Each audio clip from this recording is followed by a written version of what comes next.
acompañado de esta música hermosa, música colombiana. Titulado el tema, sí señor, soy colombiano.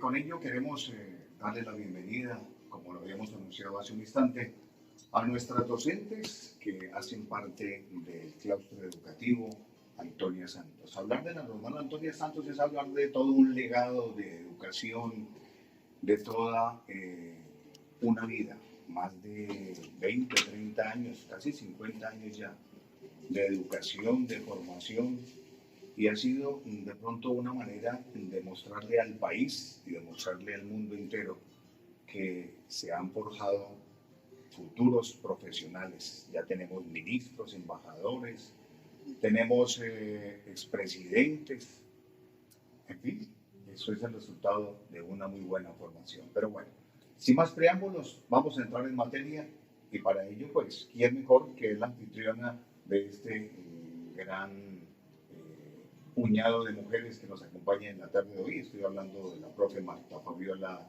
Martínez Ovalle, quien es la líder de este grupo de verdades que nos acompaña en la tarde de hoy, a quien les digo, mi profe, buenas tardes. Muy buenas tardes a todos los que nos escuchan. Un saludo muy especial de parte de la hermana rectora, Ana Sofía Pico Vega.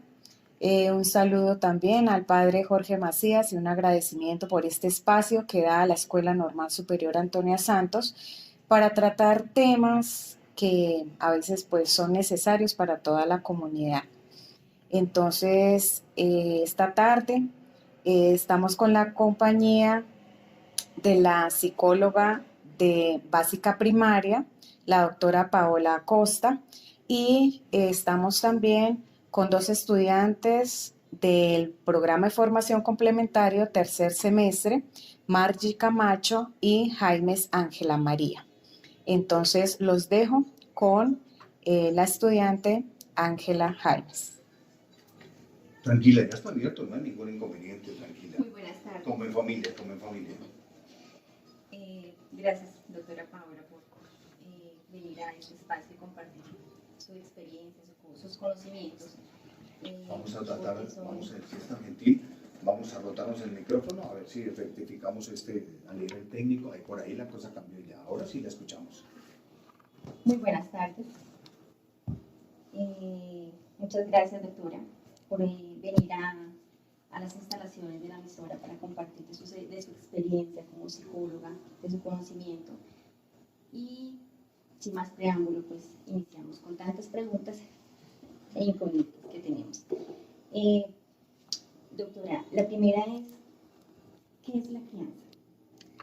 Bueno, muy bien, un agradecimiento a todos los que nos escuchan, a la profesora Marta, a la rectora de la institución y a ustedes, queridas estudiantes del PFC. Para mí es un gusto estar acá compartiéndoles todos estos conocimientos y experiencia.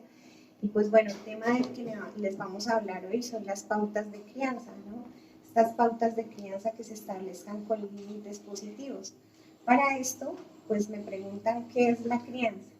Si nos vamos a un concepto, a una definición muy simple y sencilla, entendemos la crianza como una acción de criar a alguien. También puede ser una ayuda para desarrollarse o para crecer, que se debe adquirir gradualmente. En teoría, y de acuerdo a la experiencia, teniendo en cuenta el concepto psicológico, la crianza debe ser más que todo un proceso que se da tanto en tiempo y en espacio, que permite tener cuidado del niño hasta que éste se hace adulto. Pero esto no solamente se queda en un proceso, sino también como una oportunidad que tenemos tanto madres, padres y cuidadores para que nuestros hijos y nuestras hijas puedan tener una vida satisfactoria. ¿Qué quiere decir una vida satisfactoria? Lograr objetivos, alcanzar la socialización, aprender los valores culturales y sociales, también tener mayores posibilidades y lograr ese estado de bienestar que pueda generar las capacidades para afrontar y superar los retos de la vida. Entonces, la idea es que como adultos podamos, a partir de la sensibilidad y estimulación de los niños, niñas y adolescentes, propiciar esas conexiones cerebrales encargadas de su desarrollo tanto físico, intelectual, social y emocional. Muy bien, doctora. ¿Qué alternativas existen para educar de manera respetuosa? Bueno, muy bien. Digamos que la educación respetuosa es un concepto un poco nuevo en la sociedad. Es una manera de educar a los hijos diferente a los estándares que hemos conocido desde la tradición, ¿sí? Entonces, no solamente sería un modo de educar, sino también un modo de vivir y relacionarse con los demás a través de este valor que es el respeto. Porque digo que no solamente es una manera de cuidar y educar, sino una manera de vivir, porque precisamente la educación de los niños parte a partir de un modelo, ¿no? Entonces, ¿cuáles son los modelos que tienen los niños y niñas? Los adultos, sea padre, madre, abuela, abuelo, cuidador, vecino, profesor, todos los adultos en nuestra situación de corresponsabilidad vamos a ser un modelo para el niño que en algún momento se acerca a nosotros. Entonces, si nuestro modo de vivir y relacionarnos parte del respeto, pues vamos a tener personas respetuosas. Además de esto, propende por la libertad, la creatividad y un modelo de honradez que permita educar de esta manera. La crianza respetuosa tiene algunas características. La primera de ellas es poner unos límites, pero que sean razonables, más no punitivos. ¿Qué quiere decir esto?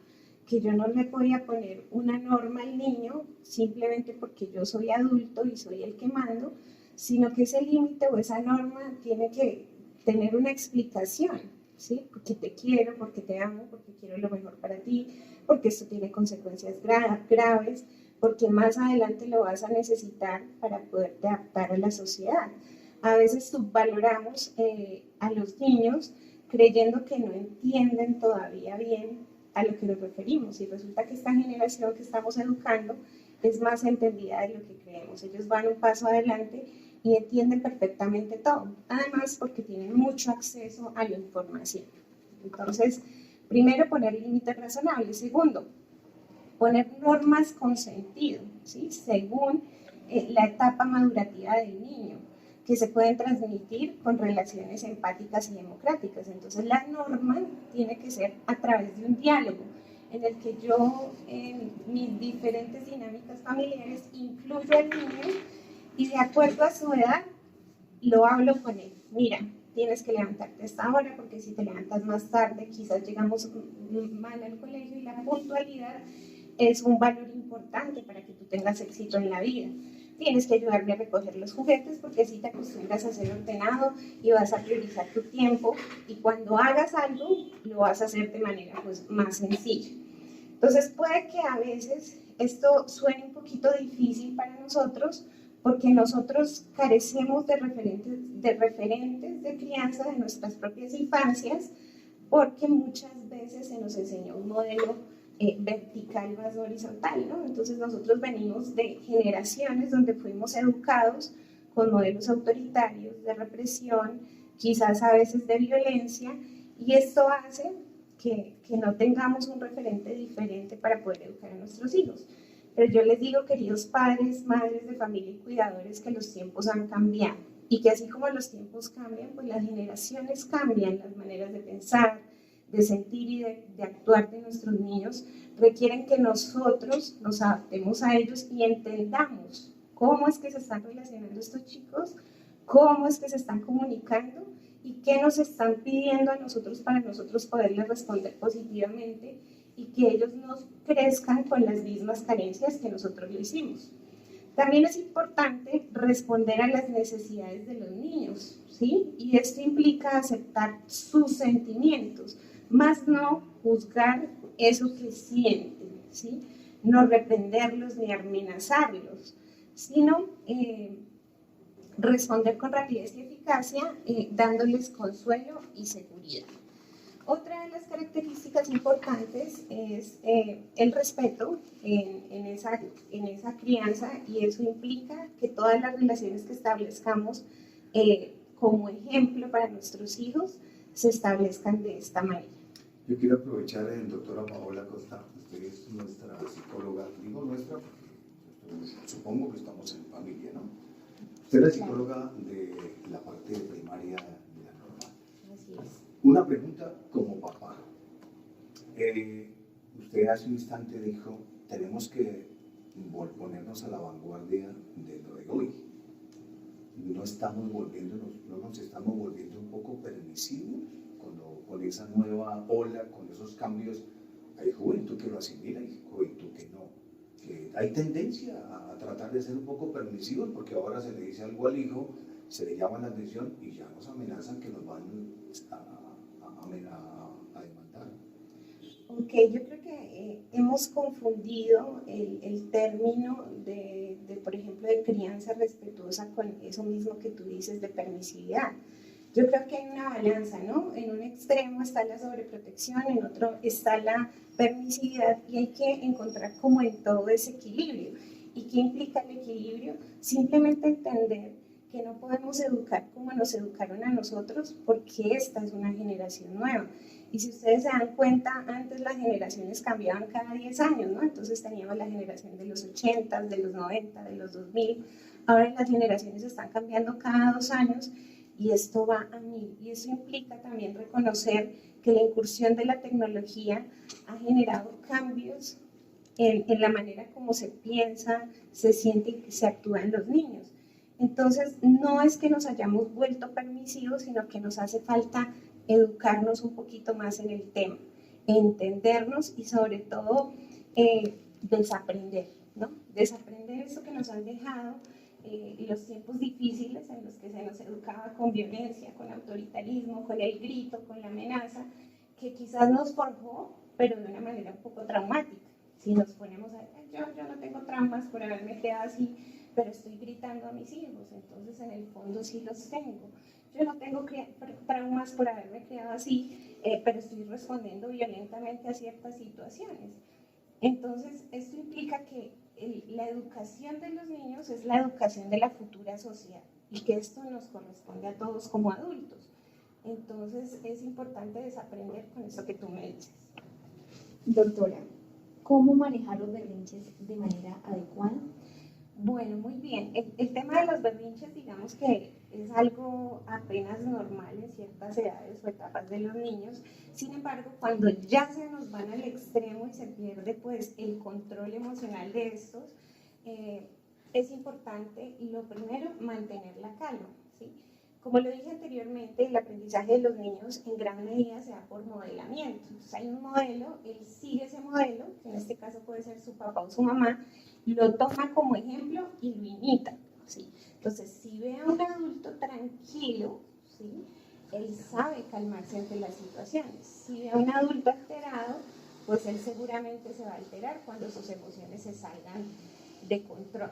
Entonces, lo primero es mantener la calma como adultos. Todo lo que sucede con el niño depende de nosotros como adultos porque nosotros somos los que estamos educando. Y a veces se nos olvida que estamos con un niño que tiene un cerebro inmaduro que termina de madurar a los 21 años. Lo segundo es dejar que el niño o la niña se desahogue, ¿no? Muchas veces le tenemos como miedo a ese desborde emocional de los niños o a que llore o a que grite, pero es importante también darle su espacio para que lo haga, para que aprenda a reconocer que esas son unas emociones y después enseñarle cómo controlarlas. Lo tercero es no ceder a la petición en la que el niño está teniendo ese berrinche, ¿no? Entonces, que si quiere un dulce, que si quiere un juguete, que si no quiere hacer la tarea, pues yo no le voy a ceder a la petición, porque si le cedo, el niño ya sabe que hace un berrinche y consigue lo que quiere, ¿sí? Y eso es puro aprendizaje por condicionamiento. Entonces, nada de ceder a la petición, después lo habla, pero después en otro momento. La cuarta es hablar con tranquilidad. Así como hay que mantener la calma, hay que hablar de manera tranquila, suave, con todo el control del mundo, evitar los gritos, las amenazas o culpar al niño. Y la quinta es recordarles constantemente que los aman, ¿sí? Los niños sienten a veces que si algo sale mal con sus papás, que si yo les lloriqueo, que si yo hago berrinches, ellos ya me van a dejar de querer. Entonces entra como una inestabilidad emocional que después no saben si después de eso lo van a querer o no. Entonces recordarles que a pesar de lo que sucede, ustedes los aman. Y también tener presente que decir no es un gesto de amor, ¿no? Enseñarle a los niños. Cuando yo te digo no es porque te amo, ¿sí? Porque estoy previniendo que algo malo te suceda o porque también te estoy enseñando a decir no a futuro ante situaciones de riesgo. Entonces, ese no, digo yo, muchas veces es un factor protector para situaciones de los niños. Así los enseñamos también a asumir asertivamente la frustración. Ustedes saben que la vida tiene cambios constantemente y uno como ser humano tiene que adaptarse a esos cambios. Si desde chiquito el niño sabe que el no es aceptable, ¿no? Entonces él no se va a frustrar tan fácil cuando sea adulto, ¿sí? Y decirles que no hay que sentir miedo, ¿sí? Que esas emociones tienen que sentirse, tienen que expresarse, pero no siempre van a ser en sus peticiones. Bueno, doctora, ¿cómo poner límites a los niños, niñas y adolescentes en su crecimiento sin caer en la sobreprotección ni en la permisividad? Muy bien, y esto tiene que ver con el tema que hablamos anteriormente, en el que decíamos que la crianza es como una balanza, ¿no? En un extremo está la sobreprotección, en otro la permisividad, y se supone que en el medio estaría un estilo de crianza un poco democrático. ¿Qué quiere decir eso democrático? Que el niño se sienta parte de la familia, que el niño sienta que puede hablar, que puede expresar lo que siente, que pueda decir sí, estoy de acuerdo, no estoy de acuerdo y por qué. Pues porque yo no soy algo diferente al niño, yo no soy más que el niño, ¿sí? Y el niño tiene que salir de esa posición de pronto en la que desvalorizan su opinión. Entonces, si hablamos de límites adecuados, vamos a hablar de autoridad, más no de autoritarismo, ¿sí? Y la autoridad tiene que ver con la serenidad y con la firmeza, ¿sí? La autoridad no tiene que ver con la violencia ni con el grito, eso es autoritarismo. Entonces, ¿para qué se necesita esa serenidad y esa firmeza? Para que cuando uno diga no, es no, para que cuando uno diga sí, es sí, pero no se medie nunca entre ese quizás, ¿sí? Porque el niño con esas mediaciones de sí y después le digo que no, o no y después le digo que sí, aprende a manipular, ¿bien? Entonces, ¿qué también es importante? Aprender a establecer una cantidad adecuada de límites. La ciencia ha demostrado, hoy la experiencia, que cuando hay mayores límites, pues los niños sienten como como que su libertad se le está coartando y empiezan a creer que ellos quieren ser perfectos, ¿no? Entonces que tienen que ser perfectos para que los amen, tienen que ser perfectos para que las cosas se les den bien. Entonces tiene que ser una cantidad adecuada de límites, no irse al extremo. ¿Y cómo debe ser un límite? Bueno, pues hay ciertas características que tienen que ver con los límites adecuados. La primera de ellas es que tiene que ser coherente, ¿sí? Y esto implica que le aporte seguridad y confianza al niño, porque si él conoce cuáles son sus límites, él sabe dónde podrá jugar, dónde podrá explorar y dónde podrá aprender. No tiene que explorarlo por sí mismo, sino que él ya lo sabe. Lo segundo, además de ser coherente, el límite tiene que ser positivo. En lugar de decirle lo que no debe hacer, ¿cierto? Es mejor siempre insistir en lo que se puede, hablar de manera positiva, ¿no? No tires tus juguetes por ahí. Recoge tus juguetes cuando termines de jugar, ¿listo? ¿Qué pasa con ese no? Que muchas veces, si se han dado cuenta, el cerebro nos hace lo contrario, ¿sí? Solamente por explorar, porque me dice que no, tengo curiosidad de hacerlo. ¿Listo? Entonces, hablar de manera positiva. Esto implica cambiar el no por verbos en infinitivo que me digan qué es lo que quiero yo hacer, ¿sí? No tires los juguetes, sino recoge tus juguetes cuando dejes de jugar. También tiene que ser participativo, ¿sí? El niño tiene que participar en ese establecimiento de reglas para que se sienta más responsable y tenga más intenciones de cumplir. También tiene que ser concreto, entonces tienen que ser indicaciones claras, ¿sí? Que guarde sus juguetes, que se lave la mano, ¿sí? Pero no algo que el niño no entiende mucho, como pórtate bien. Pues para él portarse bien puede ser pintar la pared, ¿sí? Puede ser dibujar en la mesa del comedor. Entonces, no hay que asumir que el niño entiende ese portarse bien, sino explicarle qué es lo que se espera de él. También es importante ser respetuosos, ¿no? Con lo que se debe limitar, ¿sí? Entonces, no es que se limiten los sentimientos del niño, sino las conductas que de pronto acompañan a esos comportamientos. Tienen que ser respetuosos, mas no que hagan sentir a los niños humillados, ridiculizados o ignorados. Esto implica que no se descalifique al niño, sino que se desapruebe su conducta haciendo saber que el amor hacia él sigue siendo el mismo. Y por último, estos límites deben recordarse continuamente, ¿sí? Así como a nosotros a veces se nos olvidan las cosas, pues los niños están en un proceso de aprendizaje, entonces para internalizar algo necesitan recordarlo de forma progresiva. Y esto implica que nosotros recordemos constantemente ese límite. Recuerda que tienes que hacer esto. Mamá, ¿puedo jugar? Sí, pero recuerda que después de jugar tienes que recoger tus juguetes, ¿sí? De esta manera se le enseña al niño también a reinterpretar, a reconstruir ese significado y a lograr que ese límite se internalice en el tiempo. Muy bien, doctora. Muy importante toda la temática pues, que se está tratando el día de hoy para muchos padres de familia y es importante saber, ¿no? Conocer todo al respecto de las pautas para una crianza positiva. Entonces, vamos a un corte y ya en un momento regresamos. Muchas gracias. 3 minutos en el territorio colombiano. Estamos para quienes acaban de llegar a la sintonía, estamos con las docentes de la Normal Antonia Santos de Puente Nacional, dilucidando cada uno de los temas, la formación y todo lo que hemos escuchado con cada uno de los profesionales que están encargados o encargadas de esta misión que es educar.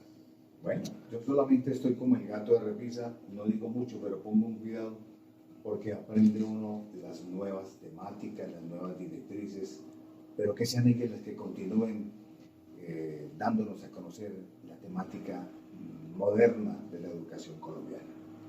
Listo, muy bien. Continuando con nuestro tema del día, la crianza positiva.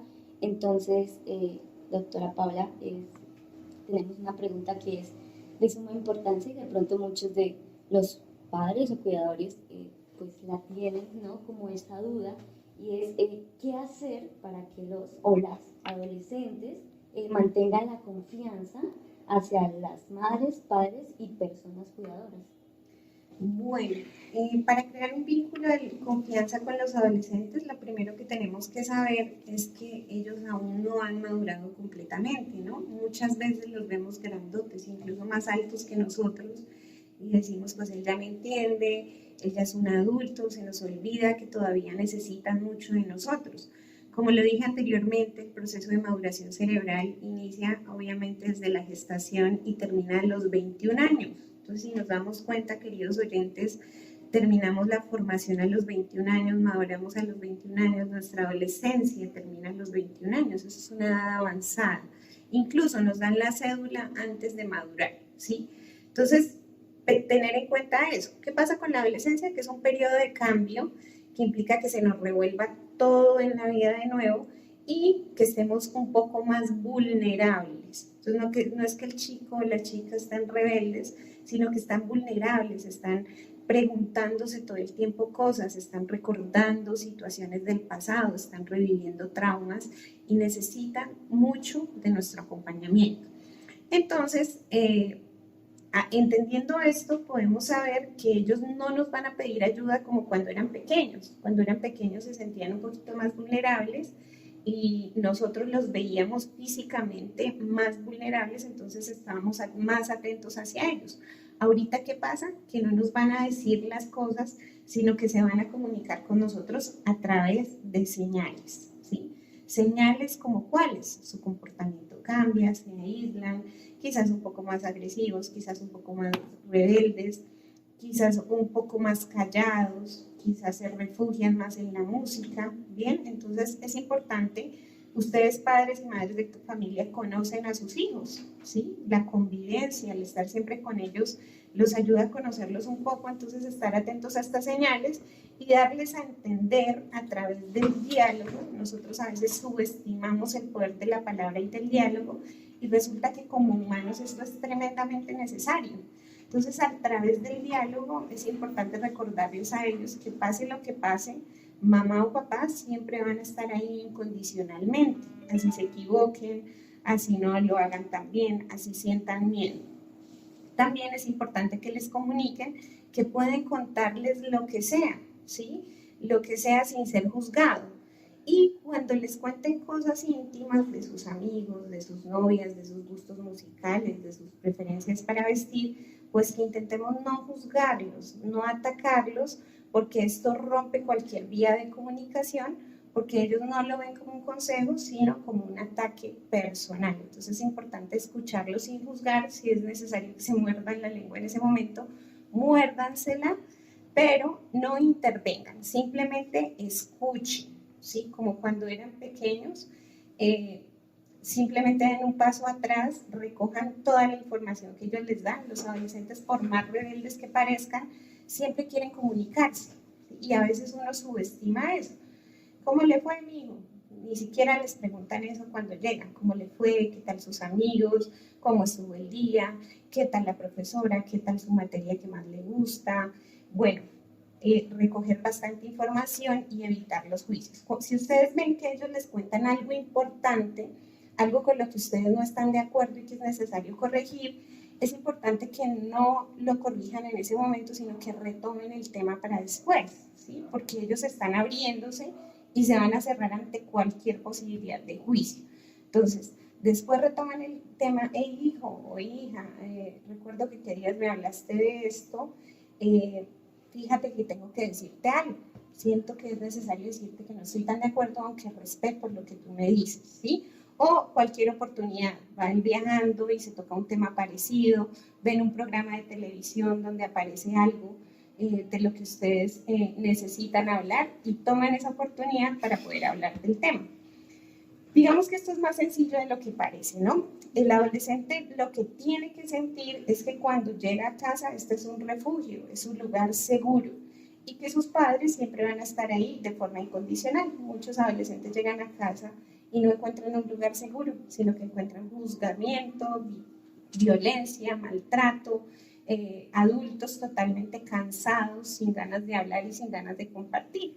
Entonces, que no se nos olvide que ellos necesitan 24/7 de nosotros todavía. Listo, muy bien, doctora. Teniendo en cuenta esto, los castigos corporales y humillantes utilizados como medida disciplinaria desde la temprana infancia generan consecuencias. Claro que sí. Bien, anteriormente decía, bueno, a mí me educaron con este tema y yo acá estoy siendo responsable, pero pues en el fondo sabemos que no. A muchos nos frustraron nuestros sueños, a muchos no nos reconocieron nuestras habilidades.